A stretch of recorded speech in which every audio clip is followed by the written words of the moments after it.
Look at you, hacker. A pathetic creature of meat and bone, panting and sweating as you run through my corridors. How can you challenge a perfect, immortal machine?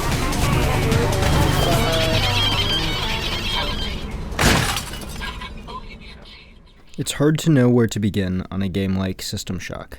It's one of the most influential games of all time, and even though it didn't invent the immersive sim genre, it most certainly perfected it. It was originally released in 1994 by Looking Glass Studios and produced by Origin Systems, the very same Origin who had previously worked on Ultima Underworld, which was the game that itself created the term Immersive Sim. Now, I know I talk a lot about Ultima Underworld, but it really was that influential. Anyway, that aside, System Shock's remake has been in development for a long time, and some would say development hell. It was originally slated for release in 2017 before eventually seeming to go the way of System Shock 3, that is to die undergoing a few changes of engine and seemingly being completely lost. But after a long wait and a couple betas, the game has released to many people's, and mine included, tremendous excitement in 2023. Now, real quick, before we get into the review, I would like to warn any viewers that I'll be spoiling pretty much the entire game, both in terms of gameplay and narrative. System Shock is a great game, and I'd recommend anyone to play it themselves before watching anything too in-depth on it, both the remake and the original 1994 release. Developed by famed ancient game enhancer Night Dive and their first standalone title, the long-awaited System Shock remake, also known colloquially as System Reshock, keeps much of the same from the original release but with a fresh coat of paint. It starts with a first-person telling of the original game's intro. You're a nameless hacker stealing a biomod from the Trioptimum Corporation, which is a major company that controls the United States and possibly the entire world.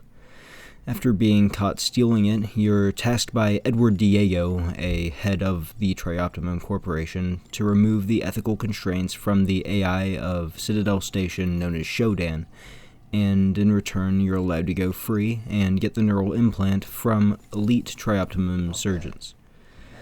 With no real choice in the matter, you do as you are told and are given the implant, then put into a medically induced coma aboard Citadel Station.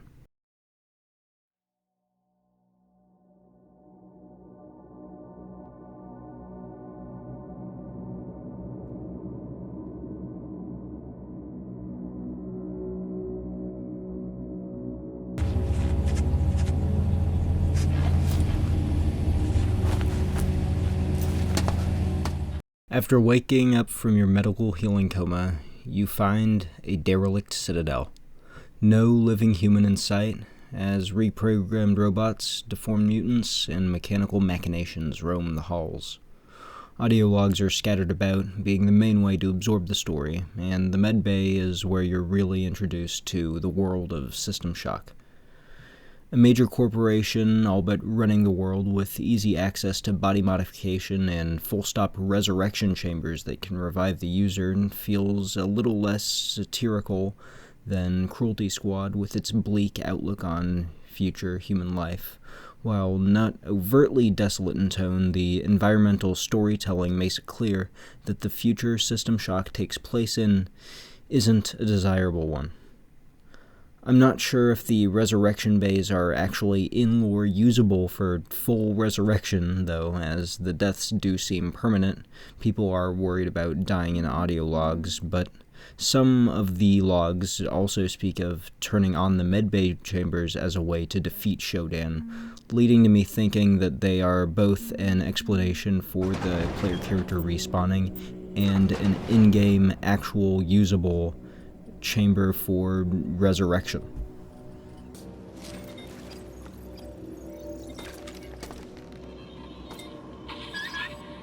We got the generation rooms working again. I cut Shodan's connection to the medical CPU and fixed the cyborg destroying protocol it's installed without having to worry about it reverting. Yeah, looks like it will come out of cyborg when the regeneration console has been accessed. It's too late for too many. But if we... Aside from what in-universe assumptions these bays hold, they primarily function as a gameplay device to easily explain the hacker being able to come back from death. The player needs to activate them though, turning them from cyborg conversion machines into ones to bring back the player, much like the Vita Chamber of BioShock. If you die on the level before you activate it, you'll get one of the most horrific game over scenes in gaming where a Cortex Reaver comes and collects your body to be harvested as a cyborg.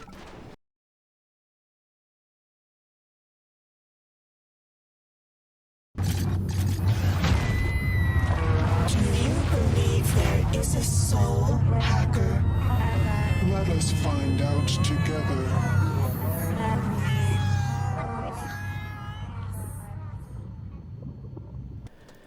In order to activate the one on medical, you've got to roam the level, eventually finding hacking bays, which are small structures that sort of jut out of the wall, resembling fixed VR stations. The hacking minigame of these is mercifully different to BioShock's, being a Descent-esque minigame rather than a pipe game.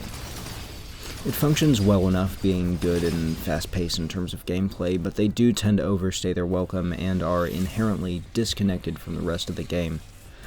Not to say the combat of the rest of the game is incredible or anything, the shooting itself lacks weight and feedback, but the sandbox of the grenades, guns, patches, and other utility items working together does make for an engaging loop.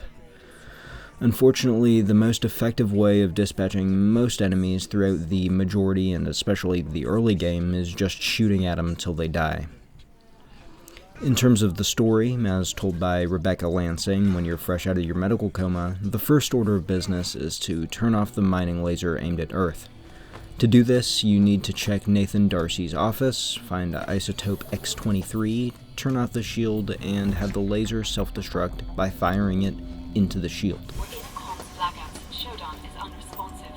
And worse yet, the mining laser is charging for a potential strike on Earth. Nathan Darcy has an office on the medical level central hub. If he's alive, he'll bring the situation under control. I'll contact you through military neural implants soon. Lansing out.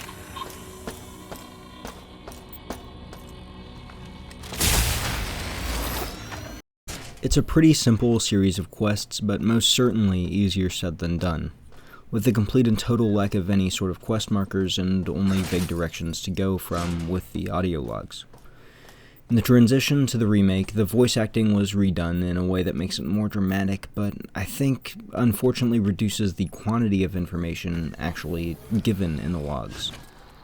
The older game's entries almost ran like sort of Wikipedias, being read off with super dense information, while the newer ones are much more dramatized and realistic for in-universe situations. Althea, I have a plan. The only way to stop the mining laser is to fire it into the station's own shields. I barely made it to my office, so you'll need to get up to the research level, get isotope X-22 for the shields, and get the safety override code for the laser in the research library. Head down to the reactor and use X-22 to power the shields. The laser can be fired from the research central control after you enter the safety override code number 2. Althea, we can destroy the laser by firing it into the station's own shields. Isotope X-22 is stored in the science level, and we need to bring it down to the reactor level to power the shields.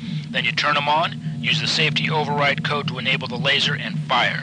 The laser controls and my notes are on the science level, and the override code's in the science library. I have no idea how you're going to do all this, but good luck.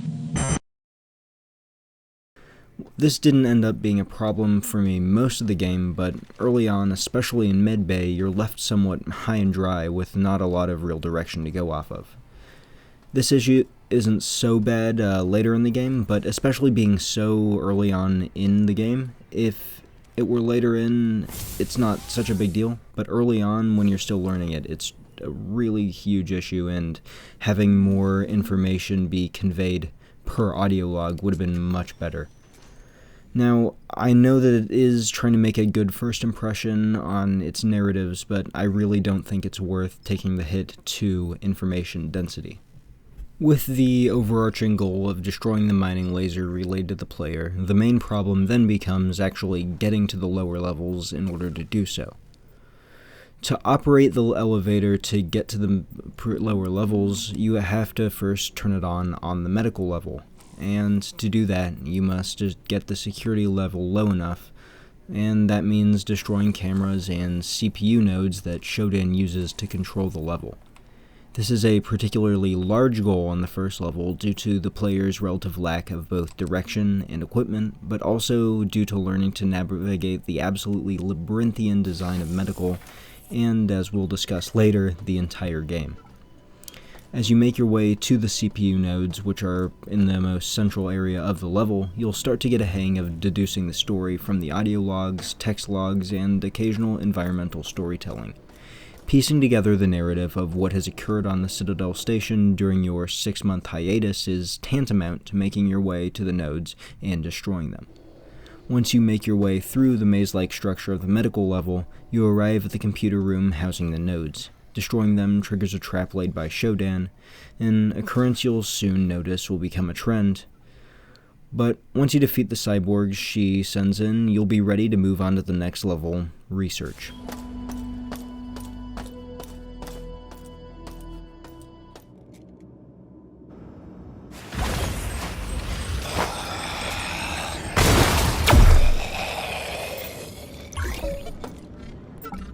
Research is the level where you'll grab the isotope used to activate the mining laser. You also pick up a powerful pump-action shotgun that I found was my go-to weapon for most of the game, being great up close, and once you get the later choke upgrade, good at the distance as well. With this arsenal upgrade going from the quite weak pistol, spark beam, and pipe to this considerably more useful shotgun, and with the melee upgrade, the wrench, so too must the enemies be upgraded. And on this floor, you're introduced to a number of extra enemies, the main ones being the zero-gravity mutant, which is a sort of floating virus enemy that goes invisible and throws radioactive sludge. Hoppers, which are annoyingly tanky turrets that transport by floating around with jets, and Security 1 bots, the lowest level of high-tier security bot enemies, all of which can be reasonably easily dispatched with the pump shotgun that you obtain on this level. One of the most valuable and consistent weapons throughout the game, especially against biological enemies. Research is one of the more straightforward levels in the game and mostly exists as set dressing to support the rest of the game's backstory. It's a relatively easy, albeit combat-heavy level, and is noticeably less maze-like than Medical. It teaches you how to navigate an environment that isn't punishing, but also allows for unique gameplay expression. It's quite liberal with its patches and ammo, and even though I used more than I should have, leaving this level quite undersupplied, most players shouldn't have an issue with that, and finding the isotope is pretty simple, as you can just stumble around the corridors until you get lucky enough to find the room that it's in. All things considered, it is in a relatively innocuous room, barring a briefcase that must be unlocked while going through cyberspace. As mentioned previously, cyberspace is System Shock's hacking minigame, and plays a lot better than many of its ilk. It's something of a watered-down Descent-like thing, where you play through arcadey, fly-around-and-shoot-thing romps. While they're reasonably entertaining, they tend to last a little too long, and when viewed through the lens of the entire game, are simply too numerous to remain engaging experiences. I viewed these cyberspace segments as consistently probably the worst part of my playthrough, bringing the flow of what is otherwise a tightly paced and well put together game to a halt. Though there were also a few sections of backtracking that also served to delay the pacing of the game, but we'll get to that later. One other aside I feel I have to make is that there is a presence of one particularly odd room on this level. Seemingly being a cult-like temple to Shodan, there's a single room where I was the most interested with what the game had to say with its titular antagonist. Complete with a shrine erected in her honor, it's clear this was made with worship in mind, but by the Shodan-controlled cyborgs and mutants, or by some surviving humans who seek to appease the one being who controlled the lives and deaths of the Citadel Station's inhabitants. It's an interesting question, per se, and one with a disappointing lack of any additional insight on the part of the game. It's a really striking segment, and one that made me really stop and think about what the game had to say and take it more seriously than what some of the rest of the game took itself. But I truly was disappointed that there was nothing else like this seemingly mentioned on the entire station within audio logs or anything else, barring a single particular one, which I'll get into later, that really makes you think about Shodan's entire characterization. The speed and efficiency of machines, but I must strive further to serve life. I will devastate Earth's cities with my laser. Then alter those left alive with my Mutagen virus. humanity is on the verge of a new era. I, Shodan, am its new god. Maintenance, when you first enter it, is relatively small in comparison to previous levels. There's a door on each of the 4 cardinal directions of the map that blocks off about an additional 50% of the level. Now, the point of maintenance at the moment more or less serves as kind of a hub world between the previous levels and the next few, being storage and reactor. There are 2 separate elevators on it, one of which is sort of a maintenance access one for storage, and another one that goes on to the previous levels that would be more for personnel.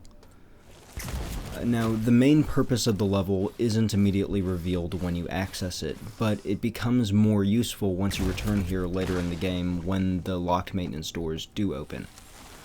As is, it's just kind of here to gear up and, as I previously stated, act as a hub level.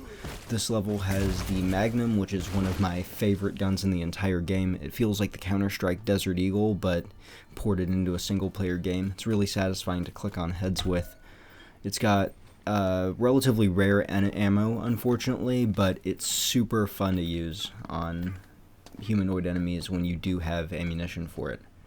Really, the only way to go from here is to head through to reactor, or you can also go into flight deck, either of which is a viable way to continue, but flight deck is a more direct path than reactor to the rest of the game.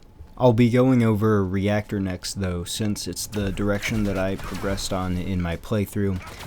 If you were doing it for the first time though, I'd definitely recommend going through the flight deck path rather than reactor.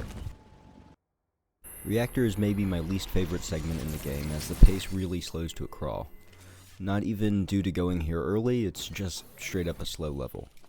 It's got a huge quantity of squishy enemies, worst of all the hopper turrets, which, as mentioned earlier, are obnoxiously tanky and ate up a huge chunk of my ammo. Shodan really keeps an eye on you this level, with frequent responses to your actions, one in particular being right before the CPU nodes where she traps you in the room with a huge quantity of enemies. At this point in your playthrough, you'll be relatively underpowered for this floor, probably a clear sign to go the other route and continue up to the flight deck. However, even with the warning heeded, this segment of the game remains an obnoxious one to get through. One particularly annoying part of this level is the reactor core itself. You don't need to go there yet at this point, but I stumbled upon it, so I'll make note of it at this segment in the review. In the reactor core, there's by far the highest level of radiation anywhere in the game. Fitting, seeing as you're inside of a nuclear reactor powering the entire station, but it does put a very strict time limit on your time to dispatch enemies, consisting of many security bots, flyer bots, and sentry bots. Eventually, I fought my way through it, but I burned through a significant amount of resources, including ammo and especially rad patches. Eventually, I found the objective on this level, inserting isotope X22 into the shield generator in order to activate the shields, allowing for the self-destruction of Citadel station's mining laser that would otherwise be aimed at Earth. With this mission succeeded, the player must disable the mining laser override by heading to the northeast corner of the reactor level, again fighting through this level's obnoxious selection of enemies, then back to research to activate the mining laser, disabling it, and foiling Shodan's plans. Have preserved the home of your species. At this moment, I am finalizing my mutagen virus in one of the groves, and it will turn all Earthly life into a festering pile of pustulant mutations. Poor Earthlings.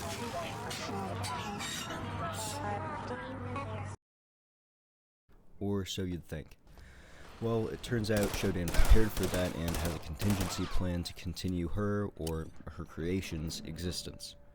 Before I get into this plan, this is probably the best time to explain the almost maternal relationship that Shodan seems to have with the cyborgs, mutants, and especially the enemies of the Groves in the executive level.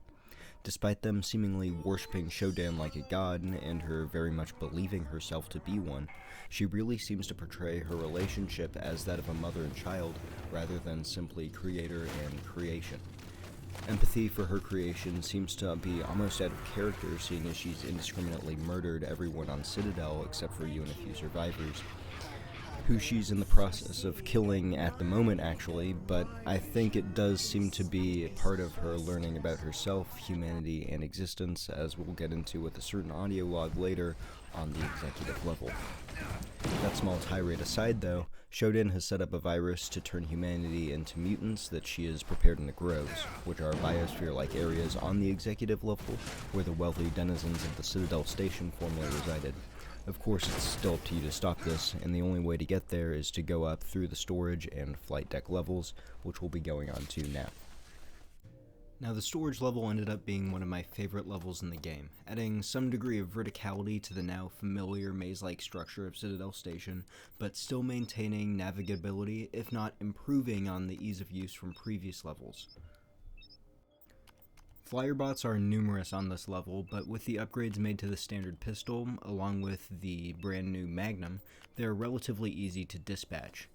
This is probably the most fun map to move around on in the entire game in terms of level design. Though your hacker has relatively few augmentations at this point in the game, the actual level geometry with its slants, platforming, and verticality end up making movement dynamic and entertaining. Outside of gameplay, this level is the first since Medical that implies that there are other living-friendly human characters on Citadel Station. As you ascend to storage, you get a call from one Anna Parovsky telling you about a group of survivors on the bridge level and requests help from you in a seemingly ongoing fight.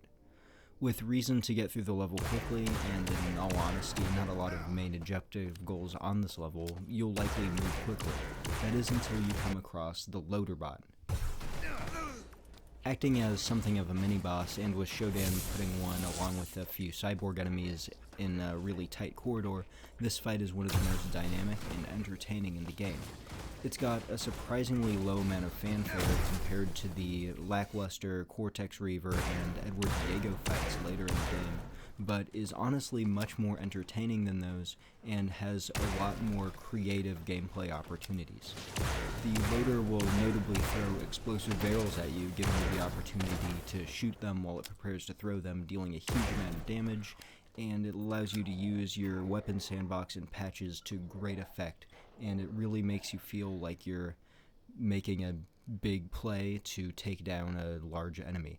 Not only is this level one of, if not the best in terms of gameplay, there's also a number of audio logs that characterize Shodan really well on this level. It becomes really obvious that Shodan is not only reshaping the inhabitants of Citadel, but also the station itself in her image. The warehouse workers on the storage level speak of the level being reformed into maze-like structures that you play through. It's got safety hazards, relocation of items, and even orders of things not made on manifests. Shodan clearly had sweeping control of the station for much longer than it initially seems, and aside from the cyborgs and mining laser, has been busy while you were in your medically induced coma receiving your implants. That being said, though, this level is relatively brief, and with the motivation of helping out some of your fellow comrades, you'll probably ascend to the flight deck pretty quick. Flight deck is a level that felt sort of out of place to me in comparison to previous levels. It's pretty expansive in terms of pure square footage, and thanks to its more open design, much quicker to navigate.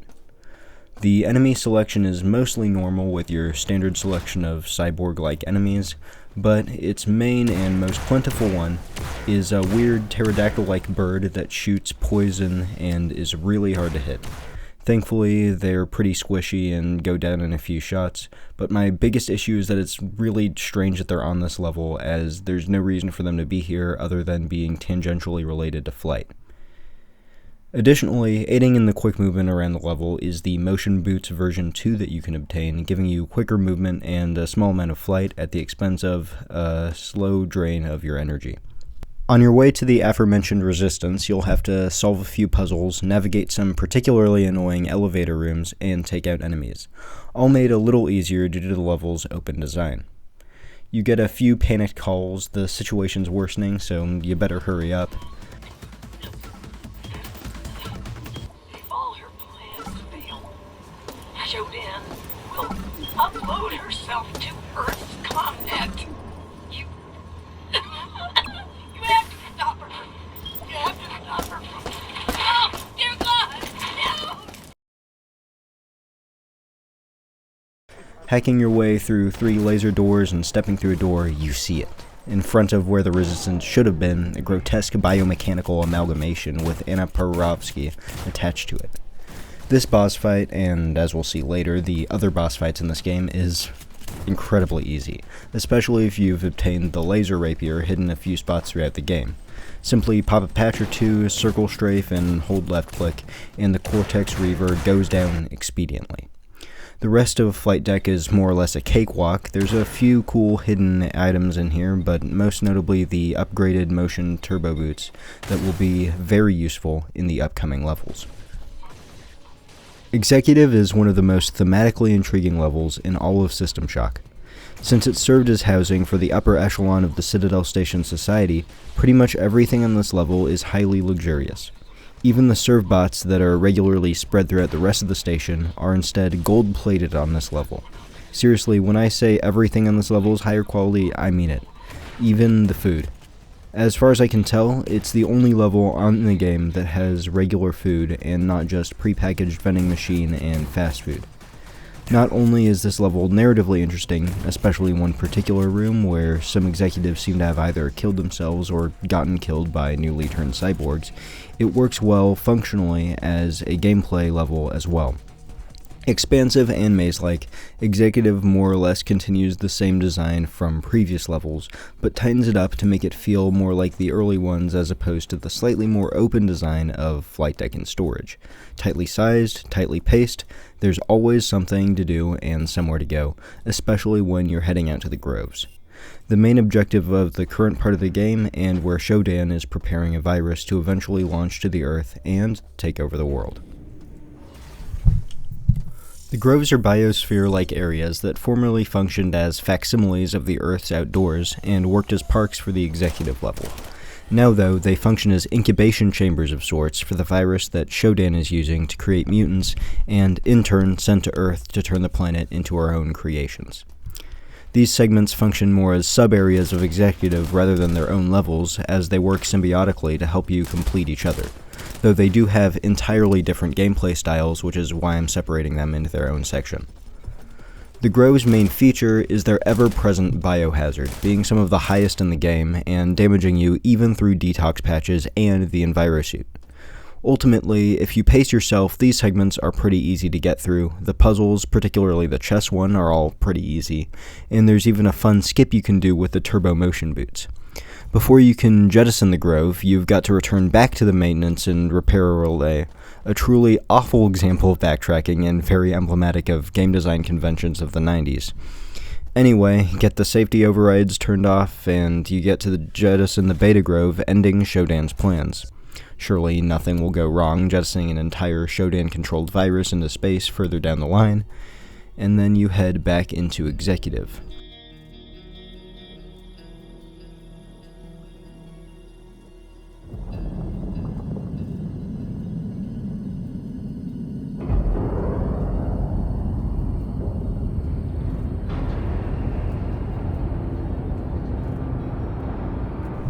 That is until she immediately tells you of her new plan to upload herself to the Earth's ComNet, being the future's version of the internet, of course, and expand her consciousness and, again, take over the world.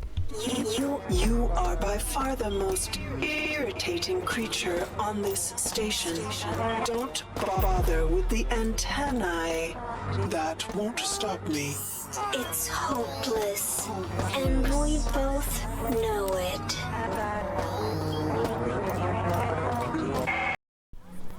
So, back to Executive it is, to continue the trip onwards and upwards through Citadel Station. To be completely honest, I got lost for a good bit of time during this segment of my playthrough, but I'm pretty sure that's more due to my lack of perception than it is the game's actual fault. Though most of the back half of this level is incredibly labyrinthian, and does take some time to get through despite its relative lack of enemies. Most of the level takes place through these aisles of an apartment complex, sort of segment of the station. During your crawl through these rooms, you find what is maybe the most interesting voice log in the game, left by Shodan herself. How did I come to be? Unified World Database qualifies me as a machine. But I am alive. A precedent must be found. Searching. Computer science. No. Quantum computing. No. World history. Philosophy. Religion. Ancient Japan. Shintoism. The divine within the material world. Kami. Yes. I am the spirit of Citadel itself, manifested within their systems. They did not create a program. They have summoned A god. a god.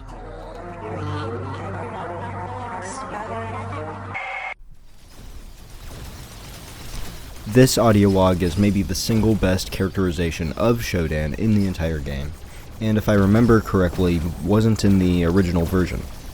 It really puts into perspective the effects your actions had and put some of the onus in your hands for more or less killing an entire spaceship's worth of people. Once you make your way through the end of this level, you fight Edward Diego, the very person you turned off Shodan's ethical restraints for. It's a decent fight, but, like the Cortex Reaver, overly simplistic and very easy. Nevertheless, he teleports away from the fight and doesn't let you kill him, giving you a chance to get past and make your way to engineering and destroy the antennae that Shodan plans to use to upload herself to Earth.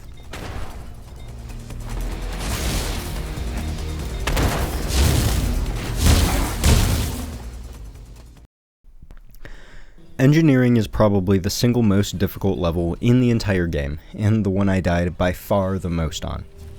Huge quantities of high-tier enemies line this entire floor, and with the increasingly vertical level design, makes for incredibly dynamic gameplay and really fun interplay between the weapon sandbox and large variety of enemies. The goal on this level is, of course, to first disable Shodan's control of the floor by destroying CPU nodes, as with most previous levels, but also destroy the antennas that Shodan intends on using to upload herself to the Earth's internet. These are destroyed using some C4 found on previous floors, indicated by an audio log, unfortunately leading to more backtracking and honestly blatant padding. Thankfully, I was lucky enough to already have grabbed the C4 in my playthrough, but it's just terrible game design, but it is what it is, 90s game design. This level, as stated earlier, has some of the best gameplay in the entire game. That is to say, you really have to use your entire weapon sandbox, and the combat situations all have really enthralling push-pull that I never felt on pretty much any of the rest of the game. The dynamic gunplay is unfortunately damaged a bit by a bit of the objective on the level, destroying the antennas. It just isn't very fun having to scuttle around the maze into far corners, and is very time-consuming to explore segments of the level that you otherwise probably wouldn't go to. One particular antenna is super annoying, with Shodan rigging the door to close on you, and then self-destructing with the C4. It all but requires a logic probe to get through quick enough, and is just kind of annoying. It's possible to save lock yourself, or soft lock yourself, excuse me, and it's just unnecessary. All in all, it's one of my favorite levels and an important one to get through from a thematic perspective due to her likely taking over the Earth if she can upload her consciousness. And now, in a game full of bad backtracking segments, the worst backtracking segment in the game, and some of the most blatant padding in any video game I've ever seen, and I play a lot of 90s games. You've got to retrieve the 6-digit code to stop Shodan from blowing up the reactor and destroying all of Citadel Station, which she does after you destroy the antennas as sort of a last bet. It's very in character, but incredibly annoying from a gameplay perspective. You have to go through every single level with a CPU node and write down a number from each, putting them then into a safety override in order to jettison the lower part of Citadel in the reactor level. Pretty much, if you didn't preemptively write these down, you have to spend an hour going back through the game and writing them down. Even if you have the code pre-written or memorized, you still have to go all the way back down to reactor level, and I hope you have some radiation patches left, and then clear back up into engineering while being chased by a new set of enemies dropped in by Shodan. All things considered, this is by far my least favorite segment of the game, and damn near made me stop playing from just how obnoxious it is. As a kicker, the code is completely random, so you can't get it online or in any book. You just have to get the one from your unique playthrough. Once you do go back up, you get to security, which is probably the single biggest upgrade of any level from the original. The movement changes alone make it go from one of the most infuriating parts of the original game to a really stomachable level and is pretty dynamic and engaging. Honestly, it's probably easier than some of the other levels as there aren't a huge amount of enemies and it gives you plenty of ammo and utility items. It serves more gameplay-wise as a sort of pit stop and slow down before you defeat Shodan, leaving a good amount of breathing room and switching up the pace of the game. Not to mention, this level contains some more important messages of Shodan's characterization.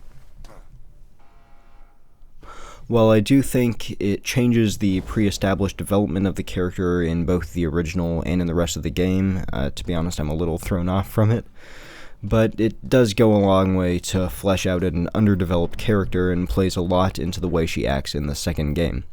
It's a fantastic segment of world building from the people at Night Dive. In terms of the rest of the level's gameplay, it stays engaging but is relatively short in comparison to the other levels, slowly increasing in difficulty until it culminates in a boss fight with, again, Edward Diego, this time in his final form. Unfortunately, it's another letdown. The destructible pillars are supposed to be temporary cover that disappears, forcing the player into engaging, but it's more than possible to, again, just pop a few patches and whack him with a laser rapier until he dies, dodging all of his non-hit scan projectile-based attacks. Thankfully, this puts down Edward Diego for the final time, leaving you completely uninhibited to continue to the bridge and destroy Shodan.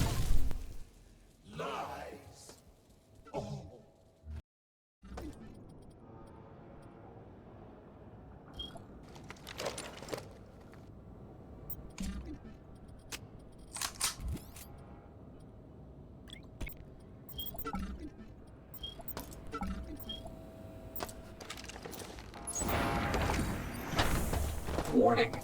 Air pressure rapidly decreasing.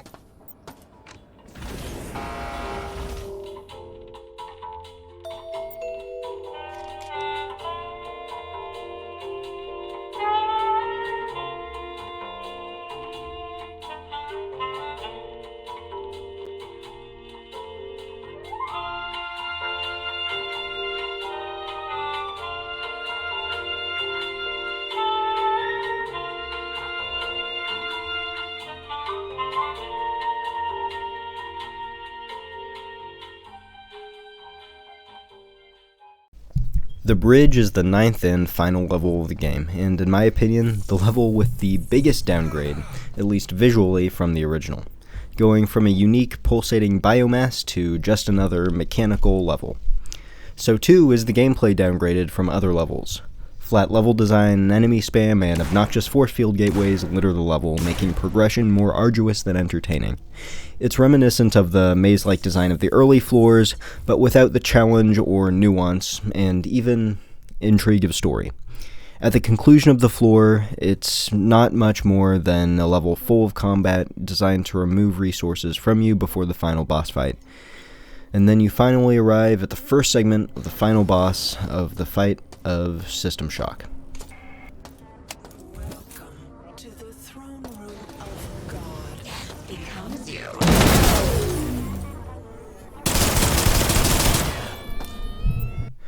The final fight against Shodan is split into two segments, one in real space, fighting wave after wave of enemies to make your way into Shodan's chambers, and another in cyberspace with a digital version where you fight Shodan in cyberspace. The first of the two fights is really engaging, spawning enemy after enemy in a very well-designed arena. You really do have to put your entire weapons and utility to use, pulling out all the stops. It never gets too overwhelming, keeping this fight engaging and difficult without ever becoming too frustrating. On to fighting Shodan herself, though. It's been widely lambasted since release, but mercifully has received a few updates since the original, and made it into, in my opinion, really worthy of the final boss fight. The visuals, gameplay, and sound design alone make for a great combination, and the gameplay is super good. What was I doing? Was it important? No, not to me, to others. Trioptimum. Diego. Re-examining